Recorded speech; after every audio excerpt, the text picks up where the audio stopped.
And we begin Tuesday evening with a seasonal demonstration of new technology and mystery inventions, together with special celebrity guests in the Tomorrow's World Christmas Quiz.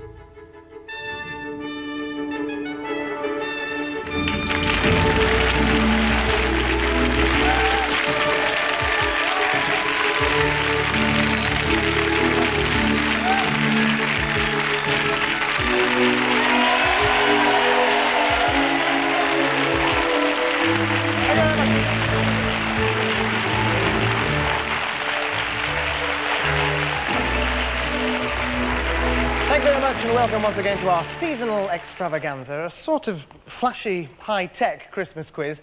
And to help pose the questions tonight, we will be joined by a glittering constellation of star celebrities, including Judith Ham. Good evening. We'll be borrowing from Tomorrow's World's past, present and future for our range of questions designed to test the ingenuity of the audience at home and the teams here in the studio. For example, what do you think this is? And the first team in our studio is the studio audience. Fortunately, representing your interests is someone who is used to dealing with unruly mobs. From Radio 1 and Top of the Pops, Sybil Ruscoe. And like we, the studio audience, are aided by computer technology because we all have a computer voting panel, and this is how we will vote our answers onto the big screen. Well, competing against the audience, let's meet our expert panel, led by the man who knows the answer to life, the universe, and everything, because he wrote the book. Galactic Hitchhiker, Douglas Adams. And Douglas, you've got a pretty formidable team with you tonight, haven't you? Well, I do indeed. On my left is Kate Viscari from the Women in Engineering Advice Centre, and on my right is a lady who started out studying astrophysics and then decided to make it up for herself and went on to write episodes of the new Star Trek television series, Duane from America. Welcome to all and good luck. You need it. Right, well, straight into round one, where we hear three equally unlikely explanations of the same invention, but one of them is true. So who's telling the truth? During a chilling cross-country ski, what could be nicer than looking forward to a warm drink of mulled wine? And using this, it's a collapsible solar cooker, light enough to carry in your backpack. You can brew up your own, no matter how far from civilization you are. Because all you have to do is make a hole in the snow, and once it's sitting there, you can use your ski stick to position the billy can right in the centre. So not surprisingly, this can focus the sun's rays to heat this wine up to a pleasant 40 degrees Celsius in 5 minutes. Well, it's very convincing, Judith. It's just a shame that you got the thing inside out, because that way round, with the shiny face outwards, this is in fact a cheap and efficient radar reflector for small boats. Though, to be honest, it's not for boats quite as small as this. Now, the angled faces and the sharp edges reflect the beam so well that you'll always be visible on the radar screens of large ships and even the Coast Guard. And when you heave it up on the old halyard there, it fits very snugly to the mast to maintain it in optimum position. Very pretty. I think we need a third option with a champagne style. So meet a lady who claims she's just an old-fashioned girl, but she's got a modern explanation for us. Ladies and gentlemen, please welcome our first guest, Eartha Kitt.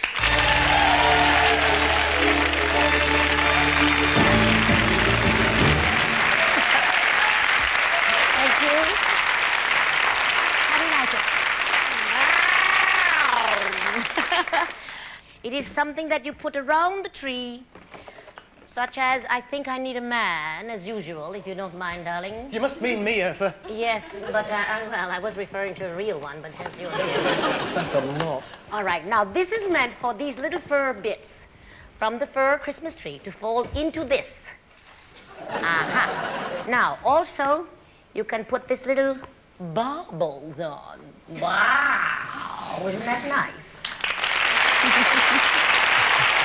Is it Judith's attempt to put the punch back on the piste, a radar reflector for wayward sailors, or, more down to Eartha, a needle catcher for pining fir trees? Well, let's see what the audience thinks. Sybil. What do you think it was? I don't think it can be number one, so I'll go for number three. And you, sir? Well, I know it's not a radar reflector, so I don't know. I think the angles are wrong for the solar thing. It must be Eartha Kitt's thing. Well, What about you, madam? Well, I think the Christmas tree, because people who've got everything would buy that. So, audience, vote please now. Straight away the needle catcher has the edge.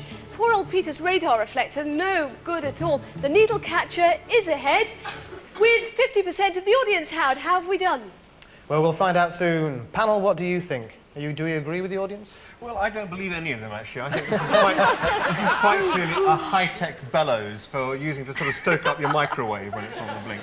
I'm not at all convinced by the solar reflector, because I think it would need to be a parabolic reflector, wouldn't it? It doesn't have enough curve to focus the sunlight properly. Yeah. And you'd need an awful lot of sunlight, wouldn't you? So yeah. I don't believe the 40 degrees Celsius in 5 minutes, I'm afraid, Judith. Sorry.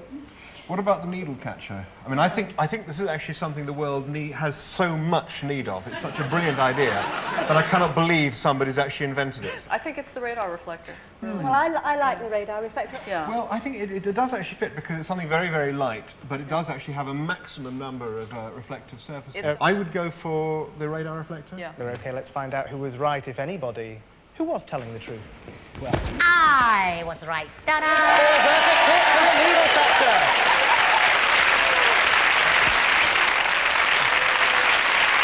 So the needle catcher it was, which means 5 points to the audience and not a lot so far to the panel, but they'll catch up. And thanks very much to Eartha Kitt. We'll be back with you in a moment. Some of the technology we demonstrate on Tomorrow's World is so incredible, it often seems closer to magic. And over the years, we've actually managed to put some ideas up the sleeve of our next guest. Please welcome Paul Daniels.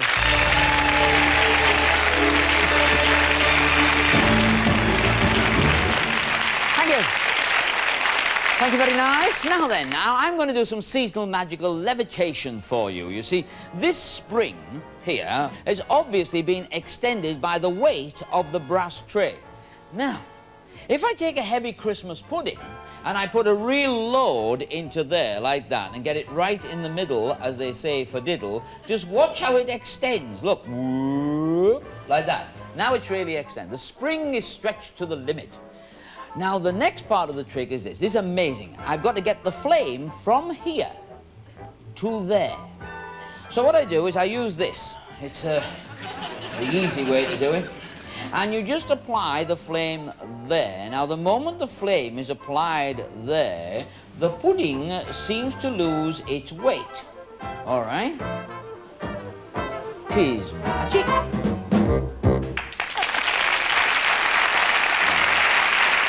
No wires, no threads, no mirrors, no trapdoors, no... It's not magic either. I don't normally reveal the secrets of the tricks, but for Tomorrow's World, I'm making an exception. I was fibbing about the magic. The truth is that the wire here is a memory metal, and it's able to memorize a shape that it returns to at a given temperature. So it obviously must have lots of potential uses. So here are 3 suggestions of how it is used, but one of them is untrue. Which of my assistants is having us on? Judith. Thank you. Memory metal solves the problem of litter bin fires, made even worse at this time of the year by all the waste wrapping paper. But if I were to drop a lighted match into here, heat from the fire would release a memory metal catch, dropping the lid down and so starving the fire of oxygen. No. This French advanced test vehicle has been fitted with a new panel that has been reinforced with the memory metal. Now, they really are using 2CVs to test out this idea, because as you're driving around a busy town, it's inevitable that you might get those small scratches and bumps.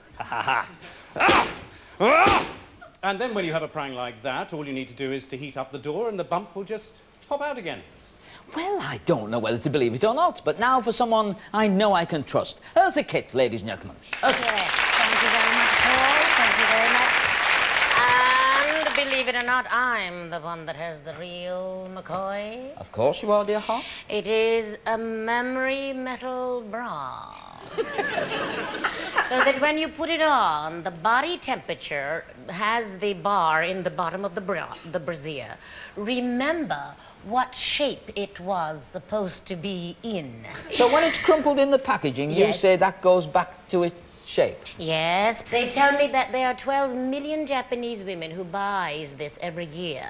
We now have got 2 possibles and 1 impossible, and it's up to you to decide. Go on, Howard. Well, it's going to be the panel, first of all. Who do you think was kidding amongst those 3? Well, I don't trust the idea of high-tech on a 2CV at all. I think they've still got candles in the headlights. What do you think, Diane? I believe the bra and I believe the car. I'm not sure I believe the trash bin. But the bra, the big problem with bras is not the shape, but the fact that sooner or later they move through the fabric and stab you. So which one are you going to go for? The trash can. The trash can, I think, The is trash the third. can. Yeah. The trash can, we will find out soon. First of all, they're the audience. What about you, sir? I don't believe Eartha this time, I'm afraid. Eartha, you it's very think's telling practical. fibs, Yeah. and what about you, sir? Definitely Eartha. Well, let's see. Vote now, please. It looks like Eartha's bra... Oh, Peter's car is catching up. It's very close, this one. Eartha's bra just edging ahead. Very, very close. But, Peter, I'm afraid we think you're telling fibs. Well, which of my assistants was having us on? Eartha, were you telling the truth about that bra? Of course, would I lie? I was also telling the truth. The bin is genuine. Now, you have to watch this very carefully because something in here drops very quickly when I put in a match.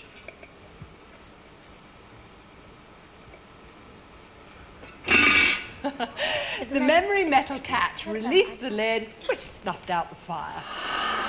All right, so it was me that was all hot air, because at the moment, this memory metal is too expensive to make into a panel, so unlike Eartha, my bodywork won't spring back out again. Which means that once again, the audience were right. 5 more points for you. Sorry about that, panel. Which means that the audience stormed into the lead at 10-0. And thank you very much to Paul Daniels and Eartha Kitt. Now, this is the last show of the decade, so we thought we'd test you with some moments from our archive. Now, this one is just for the audience. What I want you to do is watch the screen. Can you guess what year you think this was? The plastic bag is attached to one end of the tube and the rubber mouthpiece to the other. When you blow through the yellow crystals, they turn green above a white line if you've had too much to drink. The breathalyzer and don't drink and drive. But what was the year? Would you get your voting panels ready, audience? And punch in the year now. So we've gone between 65 and 70, but 65 is absolutely got it. Well, 65 looks very popular there, but to reveal the actual year, Flower Power Peter.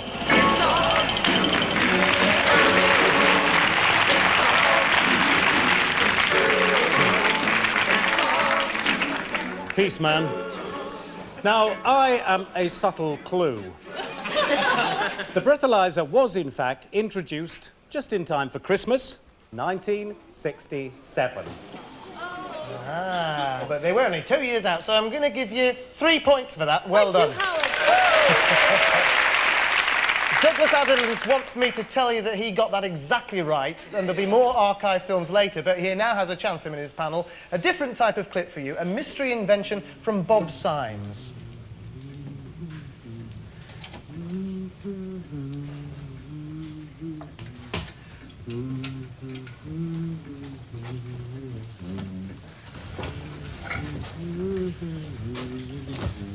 That'll do. But there's one more thing I need. For this year's festivities, I'm lining up something a little different. This should let me at the right note. It slides up and down like this. Has 5 little holes.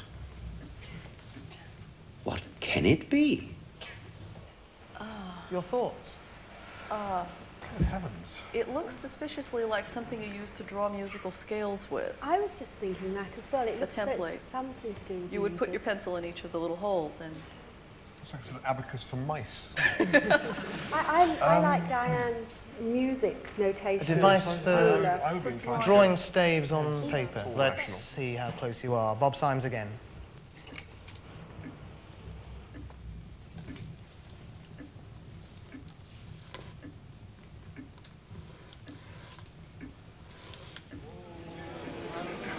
It's a musician's tool to allow you to make your own customized manuscript paper. You can make the staves any length you like. With music and light from tomorrow's world tonight.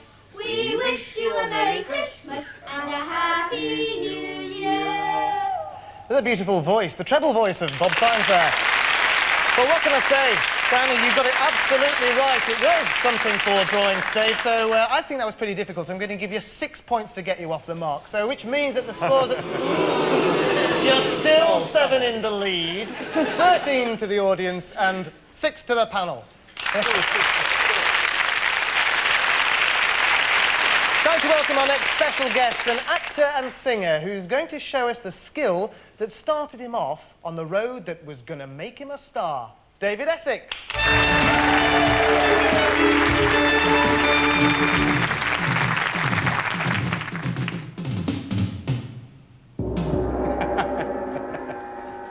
David, that was great. So you started your life as a drummer, right? Yeah, it went downhill from there, really. But I bet you've never seen a drum kit like this before. No, and I can't see it now. I mean, it's invisible. What I'm actually doing is I'm actually playing through invisible infrared beams with the stick, and the beams are placed where the drums ordinarily would be. For instance, here is the snare. Somewhere should be a tom-tom, floor tom-tom, and so on. But it'll produce a lot more than just percussion sounds, right? Just yes, percussion. you can. I mean, they're real sounds that are digitally recorded in this computer here, so the variations are limitless. Well, let's try this button here, right? Right. Oh, very Christmassy, yes. Ho, ho, ho. Party. Party. That's brilliant. Now, those are a bit too simple, yes? So let's see if we can do something that's a little bit more complicated, right? For the panel and the audience. Less recognisable sounds, right? Okay, this is the sound for the panel. Ready, panel? Yes, panel, you've got to work out what that sound is. Perhaps, David, you could do a few more for them, give them a hand. One wasn't enough. It is a Christmassy sound. It does have some connection with Christmas. It's a Christmassy sound? Yeah. It's the Christmas frog. Oh, It sounds like love a noise so well. a turkey would make after it's been told about Christmas. The animal sounds It's a like reindeer. It's a pig. A reindeer. The animal that's associated with Christmas is a reindeer. Why don't we say it's a reindeer? David, are they close? Very close, yeah. It's actually this. Ah, well, that would have told us. You know straight away if we've heard that. Which everybody knows is reindeers having fun. It is the sound of reindeers rutting. That's what he said. But you were absolutely right with reindeer, so I'm going to give you 4 points out of 5. Well done, the panel.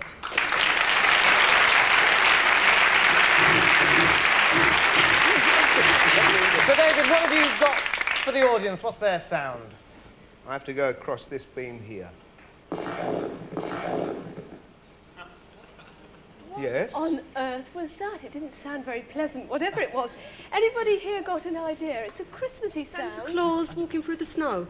Could we hear it just once more, perhaps? David, are we anywhere near? Perfect. Oh, wow.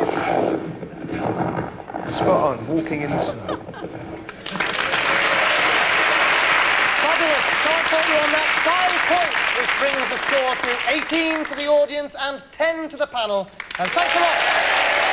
Thank you, David Essex.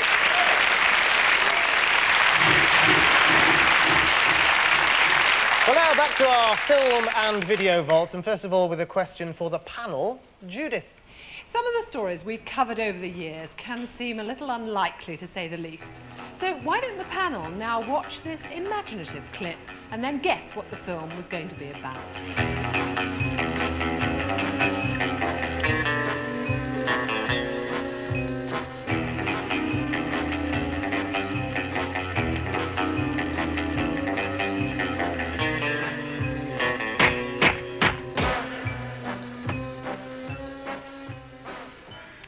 You'll be on target if I tell you that the story is more relevant at times of celebration, like Christmas, than the rest of the year. So, panel, any ideas what that story was going to be revealing? It's obviously something dreamed up by Q, isn't it? Killer champagne cork. What do you think, Diane? Unless it had anything to do with the comparison of the velocity of champagne corks with bullets. I can't think. A bank raid foiled by a daring champagne cork popper. Great imaginative idea. Well, what are the problems associated with champagne other than the obvious? Hitting yourself in the eye with the cork. Or a pressure gauge attached to the cork. Yeah. Ideas coming thick and fast. Some interesting ones there. I think James Burke, though, has the solution to this. The Lancet reports on a flock of eye injuries caused by flying champagne corks. But don't worry. The Lancet says all you have to do to protect yourself is simply cover the top of the bottle with a cloth and gently ease the cork out. The champagne tastes just as good. Tomorrow's international spies will probably go on using old-fashioned methods. After all, they have their compensation.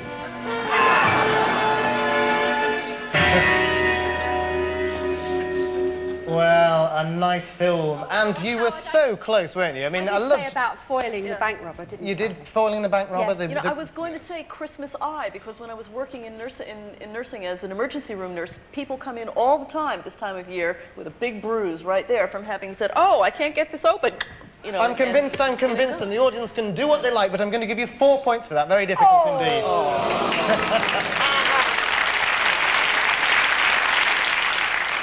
Peter, you have got the next question for the audience, haven't you? I certainly have. Now, you've probably spotted that we have all, as presenters on the show, suffered from the demonstration that didn't go quite according to plan in the live studio. So, for the audience, here are some classic failures, and at the end, my most embarrassing moment. Now, can you remember what happened next with that at the end? Now, if I can get it going again, it's a bit temperamental. Wow! The Japanese... It's not that simple. Windscreen wipers, which automatically respond to rain. Especially something like this. They're not working very well. It's not actually working at the moment. But I can assure you it has been doing all day. Because he's certainly not going to perform for us tonight, although he's been doing really well all day. I'm very disappointed in that, because I can assure you, I promise you, all day. Hello, do you know, this has worked all day. This key means that if a security man is on his way to an alarm call or to an emergency, he doesn't have to waste all that time going back to base in order to pick up the set of keys from there. I still have nightmares about this. Sybil, help me out of my embarrassment there. Something went wrong, but what was it, I wonder? Any ideas? Probably the lock drops off. The lock drops off? I don't think he's got the right key there. Not the right key. Door fell on him. So, we've got quite a few answers to do with the key and the door. So, right, let's see what did happen next. So, let's slip this one into the door, which at that time wasn't able to be opened. In fact, the key is snapped off in my hand. Of course it had something to do with the door and the key. I don't think anybody actually said the key snapped off, so I'll give you 3, though, because you were obviously fairly accurate. Yeah. That brings the scores to 21 for the audience and 14 to the panel. Time for the last round and the final chance for the panel to do a bit of catching up. We've got a bit of catching up to do as well, I'm afraid. We're going to let the panel set the audience a question, and then the audience will have a chance to get their own back. So, first of all, Douglas, what have you got for the audience? Well, I've brought in a friend from Christmas past to pose our question.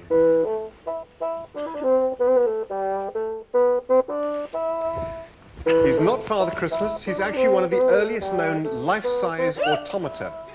A robot monk over 100 years old. Now, he had a real job in life, and my question is, what was his function? Peter, perhaps you'd like to come in and give him another go, and also explain how he works. If I move him backwards and we clear some of the smoke, you might see that spindle down the bottom there is winding up the string, because at the end of that string is a weight which is running down these tubes here. So, now that he's fully wound up, drop his frock, and the weight uses good old-fashioned gravity to drive him along.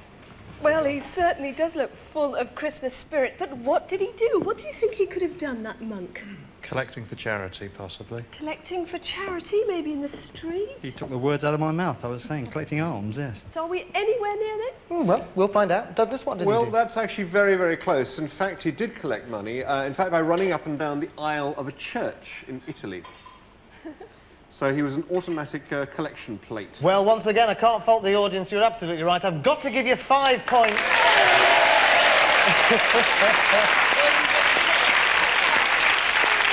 And the audience still have the chance to block the panel from scoring anymore because it's the audience's question to the panel. Sybil? Is there anybody in the audience who's got a question that can fox that panel of experts? They are supposed to be the experts. Bagsy me, Sybil.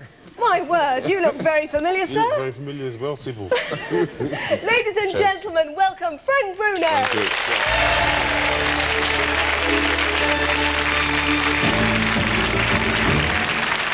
All right, Harry or Howard, all right, nice to see you, know? Hello there, all right. So what have you got there, Frank? I've got a very weird object I've got here, you know, so I'm going to give you one clue, and it starts with a computer. Uh-huh. It's some sort of computer game, is it? Yeah. Pass it round the I panel. will pass it. Be very careful, it's very expensive, it's very new as well. It's very clear to me what this is. Right. This is an electronic toasted sandwich maker for slimmers. I What do agree you do? wholeheartedly, You get the yes, bread, yes, you put the batter on, and you put the ham and the tomato and the pickle, and you put it in here, and it completely destroys it. Unfortunately, you've got to go along the lines of a video game. It opened like a backgammon board, so electronic backgammon?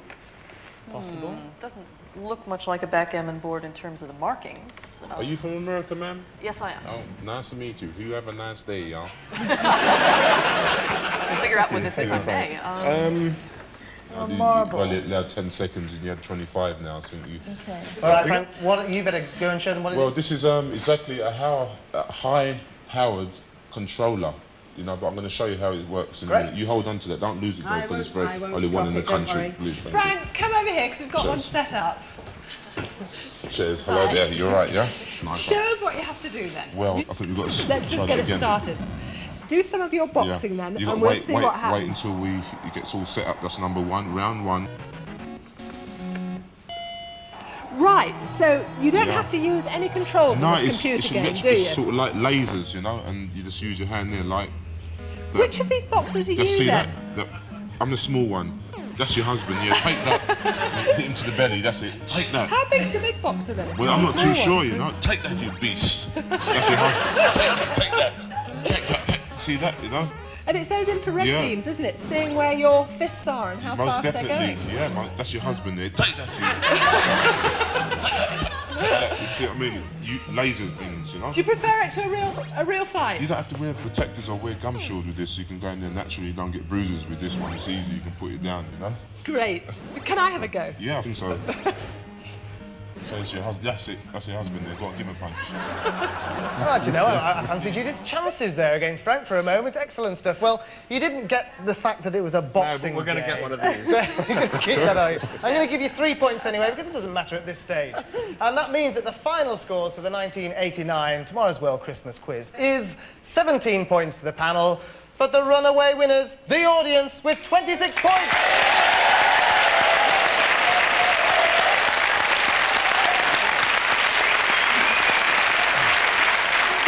Frank Bruno.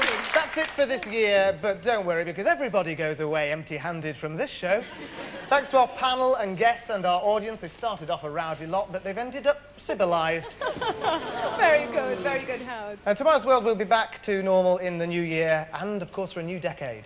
And in 1990, we'll be celebrating our 25th birthday, and we're going to be back on Thursdays at 8 o'clock, starting on January the 4th. Well, that's it from us for tonight. Good night, and have a great Christmas.